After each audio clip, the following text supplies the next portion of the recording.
put your hands together and welcome producer and screenwriter Kiran Rao.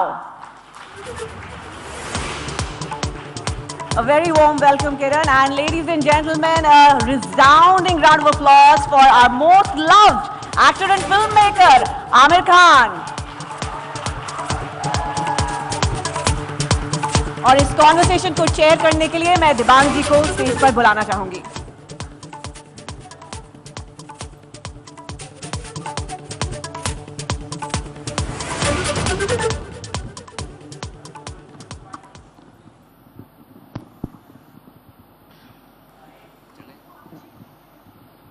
नमस्कार, मैं हूं दिबांग और कोई इंट्रोडक्शन की ज़रूरत नहीं. आमिर खान हैं, किरण राव हैं.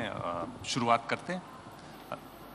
ये लापता लेडीज़ आपकी नई फिल्म है और जो मैंने देखा मुझे बहुत पसंद आई जहाँ तक मैंने देखा. और एक उसमें एक रवानगी है, एक उसकी चाल है और ऐसा मुझे लगता है कि जो ये सवाल तो आमिर से करता हूँ मैं कि जो मीडियम पर इनकी जो पकड़ है वो बहुत उसमें दिखाई देती है कि हाँ हाथ रवा हो गया. जैसे गाड़ी रवा हो जाती है ना शुरू में, वो चलती है झटके से, बाद में फिर ऐसा लगा आपको? एक्चुअली जब मैंने फिल्म देखी तो ये कहानी पहले मुझे मिली थी और जब एक स्क्रिप्ट कंपटीशन था जिसमें मैं जूरी था और उस दौरान जब मैंने ये स्क्रिप्ट पढ़ी तो मुझे बहुत पसंद आई. और एक्चुअली स्क्रिप्ट बहुत चटपटी स्क्रिप्ट है. It's a very tasty script because जो कॉन्सेप्ट है फिल्म का, जो प्लॉट है फिल्म का, वो इतना ड्रामेटिक है कि एक लड़के की शादी होती है, वो घर पहुंचता है अपनी बीवी के साथ और पता लगता है कि जो औरत घूंघट में है वो कोई और किसी और की बीवी है. तो स्टार्ट उसका यही है, the vibes get mixed up. तो the start itself is so dramatic and इसमें जो स्कोप है ह्यूमर का और हंसी मजाक का और अजीब चीज़ें होने का, there is a lot of scope for that. तो I found the script very entertaining. और किरण, मुझे पता था कि पिछले 8-10 सालों से कहानी ढूंढ रही थी फिल्म बनाने के लिए. खुद लेखक हैं किरण, तो उन्होंने 8-10 कहानियाँ खुद लिख ली थी और हर 2-3 महीने पे वो मुझे नई कहानी सुनाती थी कि ये बनाए या ये बनाए, और सारी कहानियाँ मुझे पसंद आ रही थी. तो it was really up to her to choose, but वो झिझक रही थी फॉर सम रीजन और दी अदर. और जब ये कहानी मेरे पास आई तो मुझे लगा कि ये बहुत ही सही कहानी होगी किरण के लिए, because Kiran is a very honest film maker. और ये कहानी इतनी ड्रामेटिक है कि इसको आप जितना ऑनेस्टली बोलेंगे उसका मजा और उभर के आएगा, which is what I felt that she is ideal for this kind of story and which is why that's how it whole thing started. और मैंने फिर किरण को कहानी दी, उनको बहुत पसंद आई. किरण, जब इन्होंने आपको कहानी दी तो ये सारी बातें बताई थी कि अब ये पीछे मुड़ के देख रहे हैं और बता रहे हैं? नहीं, उन्होंने एक्चुअली, उनको मिली थी script as part of the competition. तो जब मैंने पढ़ा मुझे बहुत अच्छी लगी कहानी, लेकिन वो थोड़ी और रियलिस्टिक थी. It was a more drama genre वाली कहानी. तो मुझे लगा कि इसमें, जैसे आमिर ने कहा, इसमें ह्यूमर का बहुत पोटेंशियल है. सैटायर है लेकिन बहुत लाइट भी हो सकता है, फनी, इमोशनल भी हो सकता था. तो इसीलिए हम एक नए स्क्रीन राइटर को इसमें हमने जोड़ा. Her name is Sneha Desai. और स्नेहा ने आकर इसका नया स्क्रीन प्ले, एक्चुअली जो आप अभी देखते हैं स्क्रीन पर, वो उनका स्क्रीन प्ले है. और दिव्यनिधि शर्मा ने भी काम किया उस पर. तो ऐसा था. तो हमने एक्चुअली उसको फ्लेवर में बदला. हालांकि कहानी काफ़ी सिमिलर है ओरिजिनल स्क्रिप्ट से, लेकिन थोड़ी उसकी फ्लेवर चेंज हो गई, ह्यूमरस हो गई. तो सीधा उस सवाल पे आ जाता हूँ जो देखता हूँ आप दोनों के चेहरे कैसे इस पे खिलते हैं कि फिल्म में जो बहुत एक मज़ेदार रोल है वो फिल्म में कर रहे हैं रवि किशन. और ये हमने सुना है कि उसके एक और दावेदार भी थे. तो हुआ क्या हुआ? मैं दावेदार को आप आप बोल रहे हैं? हाँ, मैं देता हूँ. क्या है वो फिल्म के अंदर हाँ, मेरा वर्जन देता हूँ मैं. हर आदमी का अपना अलग सोच होता है. तो मेरा सच ये है कि कहानी बहुत अच्छी थी, बहुत अच्छा किरदार था उसमें. तो मैंने कहा कि यार किरण को ये कहानी ऑफर करता हूँ. किरण को बहुत अच्छी लगी. फिर मैंने कहा वो जो रोल है वो मैं करना चाह रहा हूँ. और किरण ने कहा अच्छा वो आप बहुत बड़े स्टार हैं, आप मेरी फिल्म छोटी सी है उसमें आप डिसबैलेंस कर देंगे। तो मैंने कहा आप स्क्रीन टेस्ट तो ले लीजिए, देखिए सूट होता हूँ कि नहीं। तो फिर मैंने बाकायदा स्क्रीन टेस्ट दिया और मुझे लगता है बहुत अच्छा स्क्रीन टेस्ट है, आप लोग देखेंगे आप लोगों को बहुत मज़ा आएगा। हाँ। लेकिन स्क्रीन टेस्ट देखने के बाद जब किरण और मैंने डिस्कस किया, हम दोनों को अच्छा लगा, ऐसी बात नहीं, हम दोनों को अच्छा लगा, लेकिन हम दोनों को लगा कि जो किरण का जो डर है और जो हम लोग का खौफ था कि शायद एज अ स्टार मैं जब आऊँगा तो फिर मुझसे कुछ एक्सपेक्टेशंस होती हैं, आपके मन में एक रिश्ता होता है नॉन एक्टर के साथ, और जब वहाँ पे एज अ कैरेक्टर लोग देखेंगे तो it will have a different effect.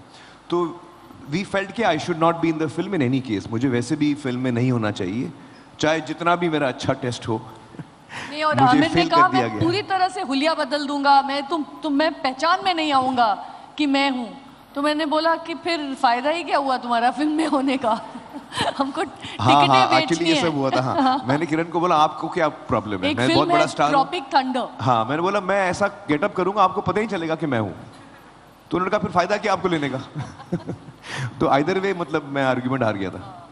और रवि किशन एक अलग किस्म का rawness, earthiness Ravi is a लाते हैं। fantastic he is a actor. Great actor और वो एकदम फिट आते हैं एंड इस रोल एक्चुअली में। If I am not mistaken Ravi was my idea ना। No not at all, he was अरे माय आइडिया। हटाओ, मेरा आइडिया था रवि यार। कुछ भी यार, I have my entire crew as अरे क्रू को तो कोई भी पटा लेगा। अच्छा everything is obviously your idea. नहीं नहीं, रवि का आइडिया हाँ, मेरा आप था ही और का था, मैंने आप ही कहा का रवि था। को लेते हैं। तो ये मेरा वर्जन है, उनका वर्जन अलग है थोड़ा। पर ये बातचीत सुन के तो साफ दिखाई दे रहा है कि दिल में चोट काफी गहरी है उधर। काफी गहरी चोट है। तो वो तो नजर आती है ना, मैं क्या करूं, मैं अपने हंसते जज्बात, हंसते आंसू पोंछ रहे हैं वो। मैं जज्बात अपने छुपा नहीं पाता हूं। चलो पर कोई नहीं, बात जब नहीं। आप देखेंगे आपको भी लगेगा कि रवि जी से एक्चुअली I अच्छा agree. कर नहीं पाता कोई भी, क्योंकि एक तरह से ऑर्गेनिकली फिट होते हैं इस रोल में। और थोड़ा भोजपुरी हिंदी भी है, हालांकि आमिर कर लेते। सॉरी। एक काम करता हूं मैं, एक फिल्म रिलीज हो जाए उसके बाद मैं अपना क्या कहते हैं ऑडिशन। वो मेरा ऑडिशन जो है मैं यूट्यूब पे डाल दूंगा, आप लोग देख लेना कैसे लगा आपको। पर मैंने जब वो हिस्सा देखा मुझे तो लगा कि ये यही बैठे हुए हैं। मैं कि बिल्कुल आप ही हैं उस बिल्कुल। रोल में। आपको लगा कि मैं बेटर हूँ? बिल्कुल, वो मुझे लगा कि बिल्कुल अरे मैं फिट बैठ आपका रहा है। देखो ये होता है असली दोस्त। Leave it to the audience. No, but I think Ravi is fantastic. He's done an amazing job, and I really loved watching him when I saw the film. So hats off to him. पर फिर इसी के साथ आपने बहुत सारे नए लोगों के साथ भी काम किया, वो अनुभव कैसा है? और उसमें क्या होता है कि बहुत उम्मीदें होती हैं और आप नए लोगों को जानते नहीं कितना पोटेंशियल है, कहाँ तक जाएंगे नहीं जाएंगे, डिसअपॉइंटमेंट भी होता है, सरप्राइजेस भी होते हैं। हाँ, डिसअपॉइंटमेंट, सरप्राइजेस सब एक नया पैकेज है एक्चुअली।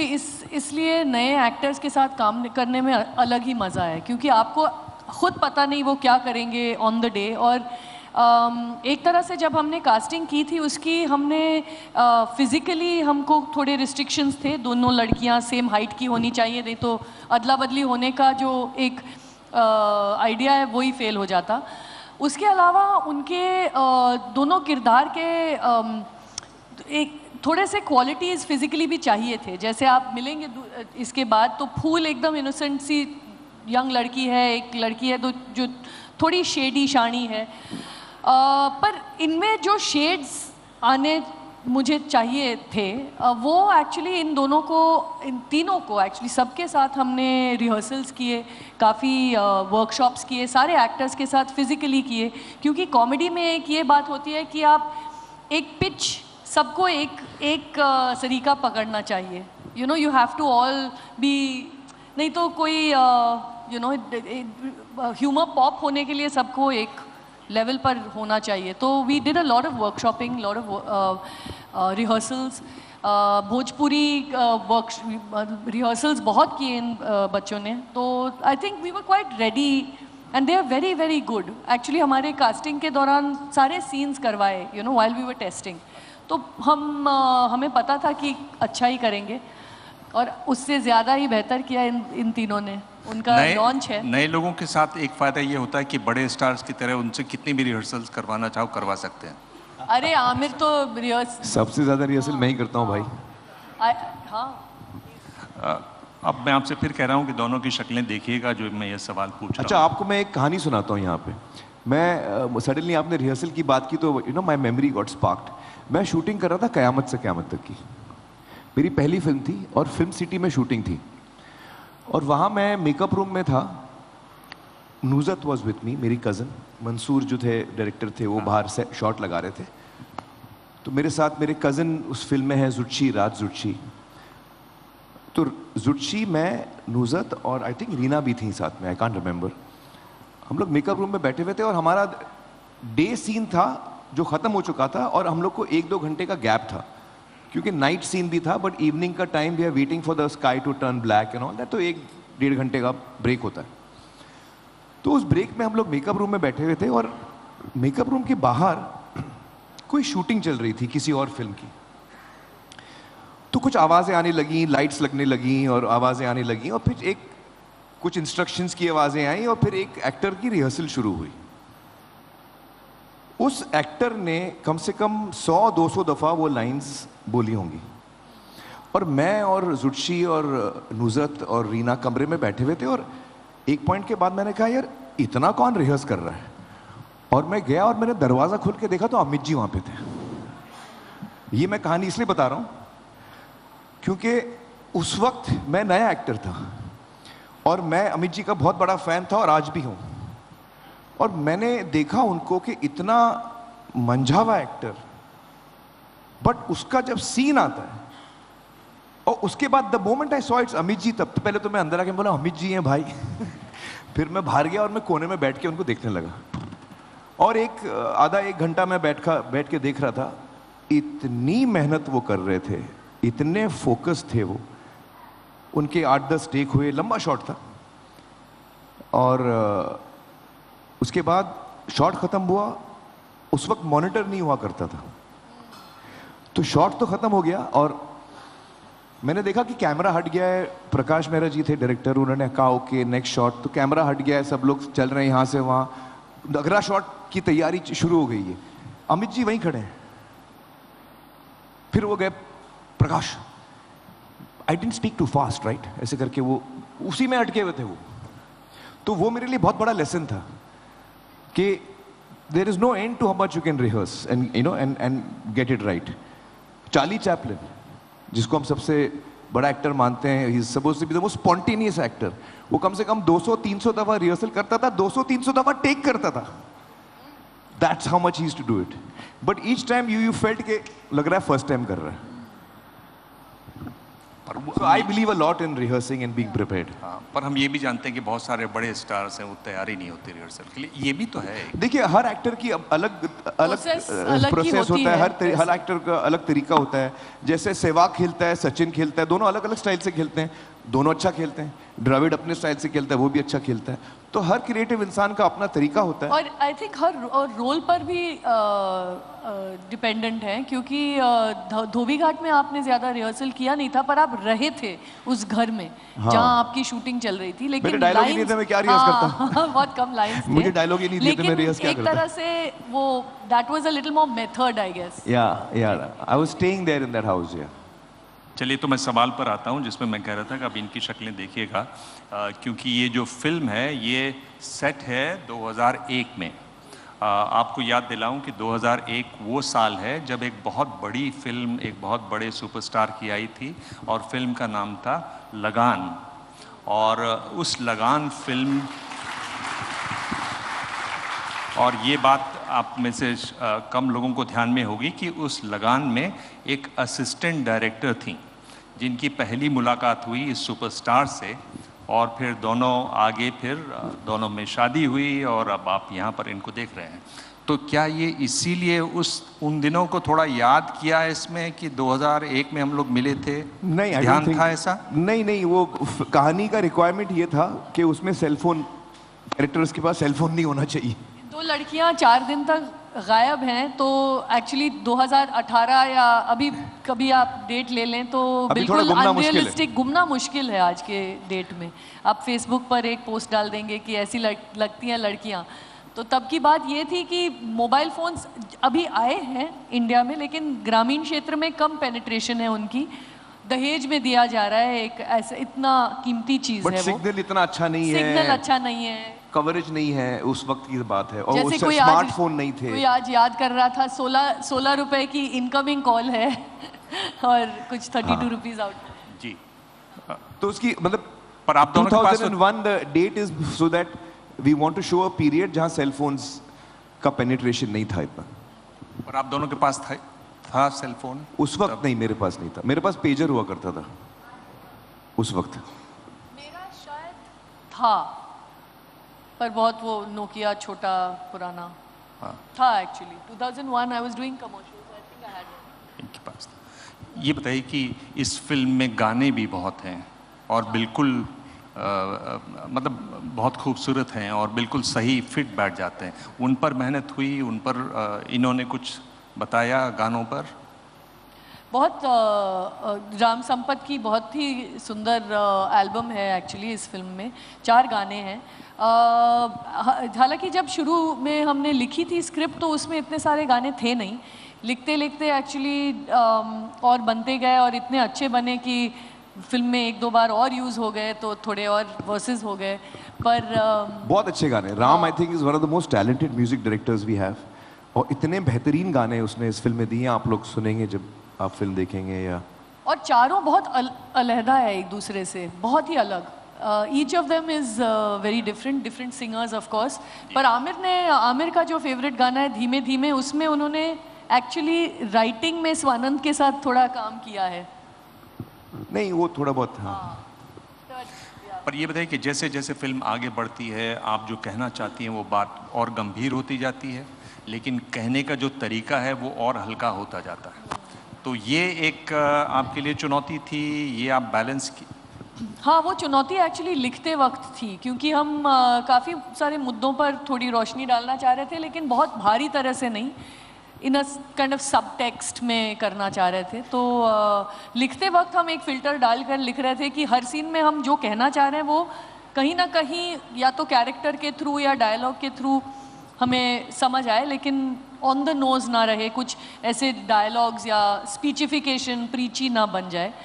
फिर एडिटिंग के वक्त भी हमने काफ़ी अपने आपको बहुत हाँ वी फाइन कट इट, कुछ भी जो ज़्यादा लगता था कि मैसेज दे रहे हैं वो निकाला। क्योंकि ये कहानी एक्चुअली मज़ेदार है, बहुत एक रोमांचक जर्नी की कहानी है। 2 लड़कियां अगर गुम जाएं तो उनके साथ क्या हो सकता है, बहुत डरावनी कहानी हो सकती है एक्चुअली, बुरा भी हो सकता है उनके साथ। लेकिन इस कहानी में हम ये देखना चाह रहे थे कि अगर लड़कियों को ये आज़ादी मिले, उनको ये छूट मिले, तो क्या अच्छा भी हो सकता है, क्या हो सकता है।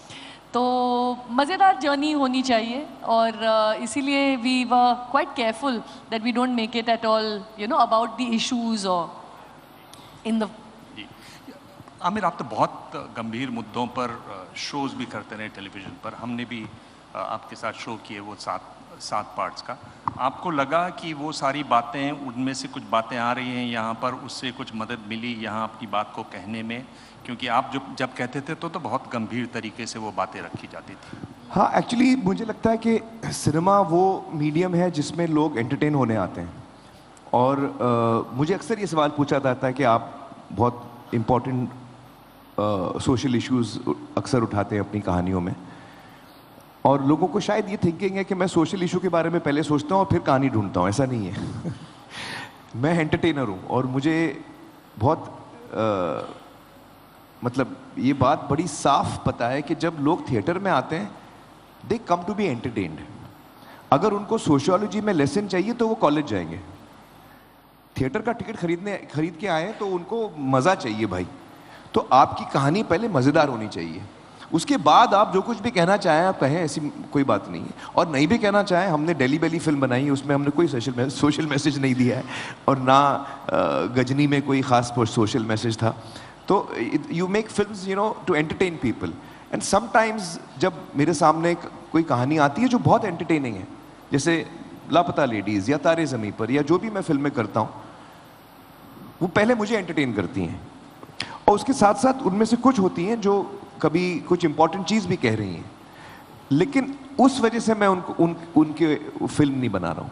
आई feel that first and foremost a script should entertain. First it has to entertain me. पहले मुझे मजा आए, फिर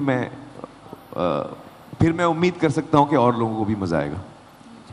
फिल्म से थोड़ा बाहर टहलें, आगे चलें. हाँ, हाँ. तो आपने बात की आपकी जो पिछली फिल्म थी लाल सिंह चड्ढा, उसका आपको इनको बड़ा, आपसे पूछता हूँ, वो तो थोड़ा इमोशनल भी हो सकते हैं उस मामले में. अरे आपने एकदम दुखती उस पे उंगली रख दी. तो वो फिल्म मेरी बहुत अजीज है मुझे. हम सब ने, अद्वैत ने, मैंने, पूरे कास्ट और क्रू ने, करीना, हम सब ने बहुत मेहनत की, लेकिन वो नहीं चली. और मुझे लगता है कि जब मैं अपने फेलियर्स को देखता हूँ तो मुझे लगता है कि वो सबसे बड़ा अपॉर्चुनिटी है मेरे लिए सीखने का. दो चीज़ें हुई. एक तो काफ़ी समय के बाद मेरी फिल्म नहीं चली थी, तो फैमिली के लोग, दोस्त वगैरह सब घर पे आ रहे थे 2-3 हफ्ते तक कि यार कैसा है तू, आर यू ओके. तो एक 2-3 हफ्ते के बाद मुझे रियलाइज़ हुआ कि यार, मैं फैमिली के साथ बैठा हुआ था, मैंने कहा यार फ्लॉप के बाद इतना प्यार मिलता है, मुझे पता होता तो मैं 2-4 पहले और दे देता यार. But that was the funny side of it. But the real side of it is that failure really teaches you what has gone wrong. It gives you an opportunity. आपको मौका मिलता है ये समझने का कि आपने क्या, आपके कम्युनिकेशन में क्या गलती थी. और I gave it a lot of thought and I think it has been a big learning. I was telling Kiran as a joke that मैंने इतनी गलतियाँ की हैं इस फिल्म में on so many levels. And thank God सारी गलतियाँ एक फिल्म में हुई. अगर ये अलग अलग फिल्में में होती तो प्रॉब्लम हो जाती. So I am of course emotionally मैं दुखी हूँ कि फिल्म नहीं चली, लेकिन I think I have taken time to absorb the grief and I think it's been a big learning for me. Yeah Kiran, थोड़ा और आगे चलें तो शायद आपको मालूम है कि जो फॉरेस्ट गंप जो फिल्म थी, उसमें टॉम हैंक्स और रॉबिन राइट एक नई फिल्म कर रहे हैं, हियर नाम की, और पहली बार उसमें एआई का इस्तेमाल होगा और रियल टाइम डी एजिंग आप देख पाएंगे. तो एआई पे बड़ी चर्चा है कि एआई सब कुछ बदल देगा, जॉब्स तो जाएंगी, फिल्में बदल जाएंगी, देखने का तरीका बदल जाएगा, काम करने का तरीका बदल जाएगा. आप जानती हैं हॉलीवुड में बड़ा स्ट्राइक भी हुई इस पर. क्या लगता है कि आने वाले दिनों में इस तरफ आप लोग देख रही हैं, इसके बारे में पढ़ रही हैं, समझ रही हैं? एक्चुअली स्पीकिंग मुझे इतना पता नहीं है कि क्या सब हो सकता है एआई के थ्रू, क्योंकि चैट जीपीटी किस तरह से हमारे बेटे के एसेज को ठीक कर सकता है उतना तक पता है, क्योंकि स्कूल के बच्चे अब सब यूज़ करने लगे हैं. तो वहाँ तक तो पता है कि यू नो एडिटिंग में काफ़ी हेल्प हो सकती है, स्पेशली वर्ड प्रोसेसिंग में और राइटिंग में. लेकिन वीएफएक्स का जो तो राइटिंग में एक और डिबेट हो रहा है कि अलाउ होना चाहिए कि नहीं, लेकिन मुझे नहीं लगता है कि आप रोक पाएंगे. Sorry, this mic is gone. मुझे नहीं लगता है कि आप एक्चुअली एआई को रोक पाएंगे. लोगों को, I mean we are all using some form of technology to improve what we do, और इसका कैसे हम यूज़ करते हैं, इसका एक्चुअली हमारे it will become how well you can use it. वो अपने आप तो नहीं लिखने वाला है एआई, वैसे भी आपको इनपुट्स देने पड़ेंगे to get what you want out of it. तो आई थिंक हमारे ऊपर है how much we can use AI really. Aamir, ये तो हमने देखा कि हाल के दिनों में नई टेक्नोलॉजी आती है, अगर वो लोगों के इस्तेमाल के लिए होती है तो वो आ जाती है, बेहतर हो जाती है, सस्ती हो जाती है. मोबाइल फ़ोन एक तरीका है, और पेजर जो आप यूज़ करते थे वो बाहर चला गया क्योंकि उतना यूज़ का नहीं था. तो ये आपको लग रहा है कि नई नई टेक्नोलॉजियाँ दिखाई देगी सिनेमा में? हाँ, यकीनन. आई थिंक नई टेक्नोलॉजी तो हमेशा आती रहती है और आगे भी आएगी. AI is something that is literally taking over the world और taking the world by storm. और वो जैसे जैसे हम आगे बढ़ेंगे तो वैसे वैसे हमको पता भी चलेगा कि क्या हो रहा है. मैं टेक्नोलॉजी में हमेशा लास्ट रहता हूँ, तो मेरी ज़िंदगी कहानियों में ही घूमते रहती है. और I think technology is something that, you know, in any case, there's no turning back. तो कोई भी इंडस्ट्री, कोई भी प्रोफेशन में आप जाएं तो उसमें अगर जैसे कि मैंने सुना था स्ट्राइक्स हुई हैं, उसको आप कर्ब नहीं कर सकते. एक नई टेक्नोलॉजी जो आई है उसको आप नहीं रोक सकते और रोकने की ज़रूरत भी नहीं होनी चाहिए. You have to learn to evolve with it and use it to your best. जी बिल्कुल सही. बड़ी बात करें कि टेक्नोलॉजी को आप फिर वो रिवर्स गियर में नहीं आती, वो जाती है तो फिर सीधी चली जाती है. आप सबसे बातचीत आप दोनों से हम लोग जारी रखें. आपकी फिल्म के कास्ट के 3 बेहद ख़ास लोग यहाँ पर मौजूद हैं. नितांशी हैं, प्रतिभा हैं और स्पर्श हैं. तीनों को मैं स्टेज पे बुलाता हूँ तो उनसे भी मुलाकात होनी ज़रूरी है. आइए.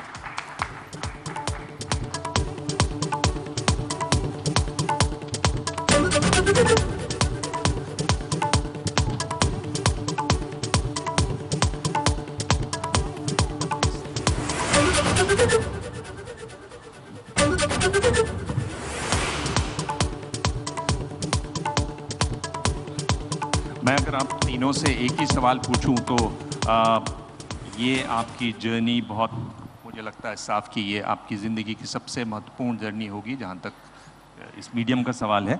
क्या एक बड़ी बात सीखी आपने इनसे? Hello, good evening everyone. Am I audible? Hello, yeah. Hi, good evening everyone. तो मैंने आमिर सर से एक बहुत ही अच्छी चीज़ सीखी है.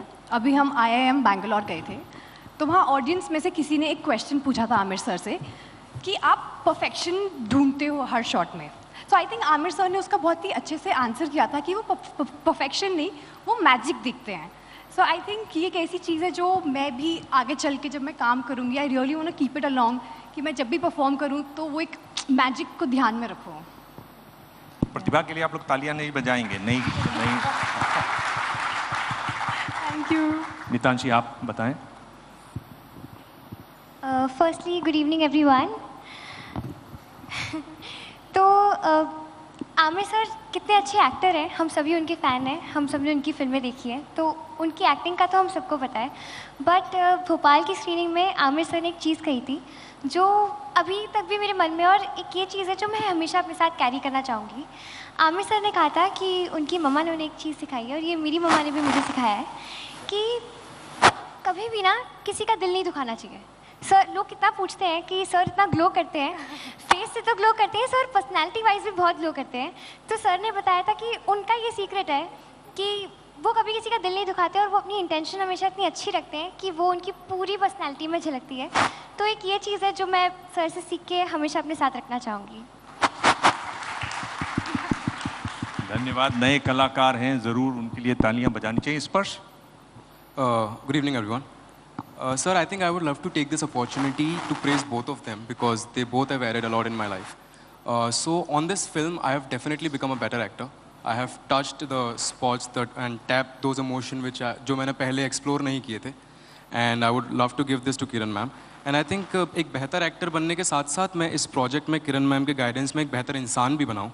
And that goes to Amir sir as well because he really inspired me to become one. क्योंकि Aamir sir being the superstar वो कभी बैगेज नहीं पहनते. जितनी बार भी हम उनसे मिले हैं हमारी कन्वर्जेशन बहुत ही लाइट रहती हैं और बहुत ही लर्निंग एक्सपीरियंस रहता है उनकी कन्वर्जेशन में.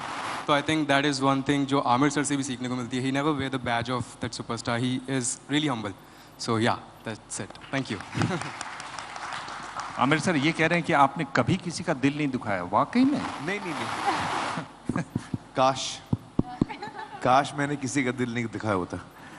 नहीं, कोशिश रहती है ये, क्योंकि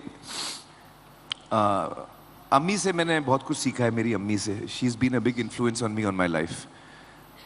और तो ये चीज़ें मैंने उनसे ही सीखी हैं कि कभी किसी का दिल नहीं दुखाना. So I try as best as possible. कभी कभी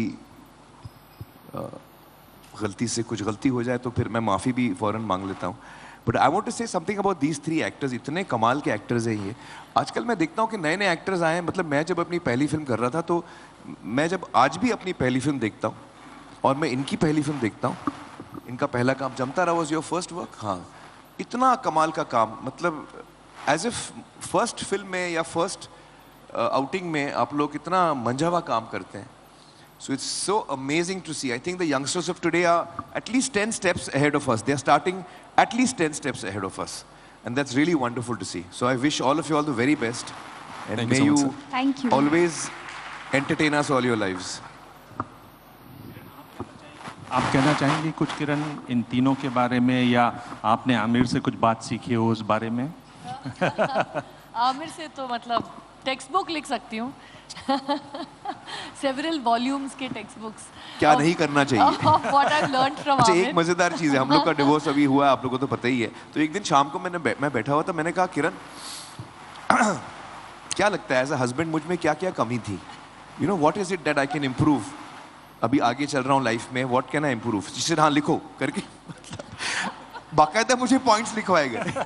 आप बहुत बात करते हैं, आप किसी को बात नहीं करने देते, आप अपना पॉइंट पे घुसे रहते हैं। तो मैं बोला ठीक है भाई आगे। तो बाकायदा कुछ 15-20 पॉइंट्स मैंने लिखे हुए हैं। आई मीन यू आस्क्ड सो हाँ, तो फिर नहीं, ये तीन बहुत ही एक्चुअली बहुत ही मज़ेदार सफ़र रहा। हम लोग कोविड के दौर में शूटिंग कर रहे थे, तो और भी क्लोज हो गए। एक तरह से यूनिट हमारी एक जगह पे रह रही थी and we couldn't really leave the hotel, और ये सब था। और इन तीनों के लिए एक्चुअली इनकी पहली फिल्म है, उन्होंने काफ़ी सारी चीज़ें की हैं। इन्होंने हाँ, टीवी सीरीज़, वेब शोज़ इन दोनों ने की है। ये she is of course she is very big on the social media, तो ये सब किया है। लेकिन फिल्म में इनका पहला आउटिंग है, और पर इतनी कॉन्फिडेंस है इन सबको, और इतनी सीखने की जो एक इच्छा है, सीखने का जो एक तरह से हंगर होता है ना एक्टर्स में, तो फिर it makes up for many other things that you may not have experience. तो ये इनके साथ काम करके ना, I really got to relive some of my youth, because I was the oldest person on set. Everyone around me was like in their early 20s. तो बहुत मज़ा आया एक्चुअली इन सब के साथ काम करके। ये मेरा आखिरी सवाल है, और मैं नहीं चाहता कि वो मुंह में खटास सी रहे, कड़वाहट सी रहे। आमिर की एक खूबी क्या है, सबसे अच्छी खूबी क्या है जो आपने देखी? मैं चाह रहा हूँ कि उसी नोट पर मैं अपने सवाल ख़त्म करूँ। एक से ज़्यादा भी बता सकती हैं अगर आप चाहें तो। जी, Aamir is incredibly open minded. वो अगर आप उनको लॉजिकली कुछ समझाएं या प्यार से कुछ समझाएं, if he sees value in it, he's very quick to agree and quick to accept कि हाँ ये बात सही है, which I think is a very rare thing in a person, क्योंकि लोग ईगो पे ले लेते हैं और बैठ के कहेंगे कि नहीं बट ये है, लेकिन वो सुनते हैं बहुत ओपन माइंड से, और अगर उनको ठीक लगी तो he is quick to agree। Aamir Khan प्यार के भूखे हैं। आमिर खान प्यार के भूखे हैं? कौन नहीं है भाई, मुझे बता दीजिए। फिल्म में गाने हैं, बहुत सुंदर गाने हैं, उसमें एक गाना है सजनी। तो क्या मैं रिक्वेस्ट कर सकता हूँ आप पांचों से? I think Aamir sir have just started learning singing। हाँ, मैं और इन्होंने भी गाना भी पता होगा, नहीं सीखना शुरू किया। लर्निंग से कुछ फर्क नहीं पड़ता। मुझे गाना इतना मजा आता है गाने में, मैं पहले भी गाता था, अभी भी गाऊंगा। तो आमिर सर हाँ, would मुझे join खाली us। एक्सक्यूज, आप बोलो गाओ तो मैं गाता हूँ, आप बोलो नहीं गाओ फिर भी मैं गाता हूँ। तो सजनी थोड़ा मुश्किल गाना है ना। हो सजनी रे, किरण बहुत अच्छी गाती, सिंग विद मी ना। हो सजनी रे कैसे बने दिन रात, कैसे जिसे बात तेरी याद सतावे, हो सजनी रे कैसे कटे दिन रात, कैसे हो तुझसे बात तेरी याद सतावे रे। तालियां, बहुत बहुत धन्यवाद, बहुत बहुत धन्यवाद आप पांचों का, बहुत बहुत धन्यवाद। Thank you so much. Thank you so much sir. Thank you sir. Thank you sir. Thank you all very much Indeed. आपसे दरख्वास्त करूंगी कि आप 2 मिनट स्टेज पर हमारे साथ बने रहें please. Ladies and gentlemen, I'd like to invite Rajiv Dubey, Head Media Dabur India, to please present Kiran ji and Amir ji with a token of our gratitude.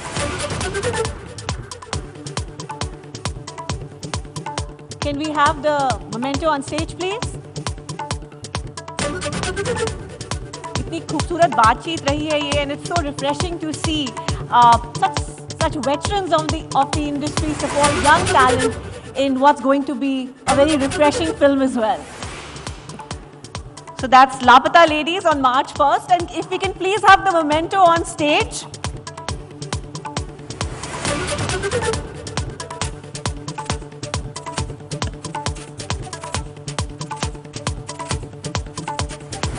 जोरदार तालियां हो जाएं प्लीज।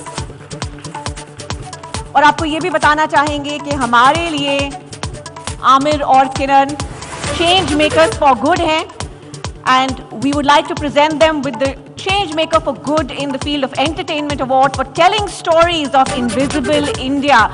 बुलाना चाहूंगी मैं स्टेज पर अविनाश पांडे को। Avinash ji, please join us on stage.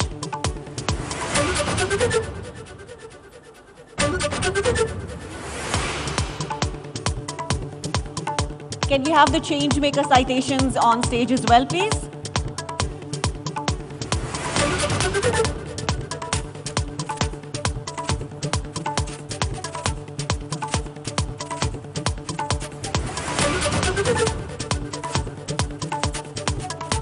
All right. Avinash, if you could kindly do the honors.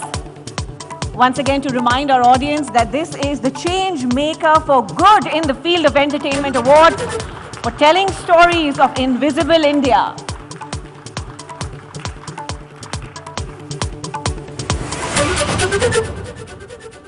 And for Kiran as well.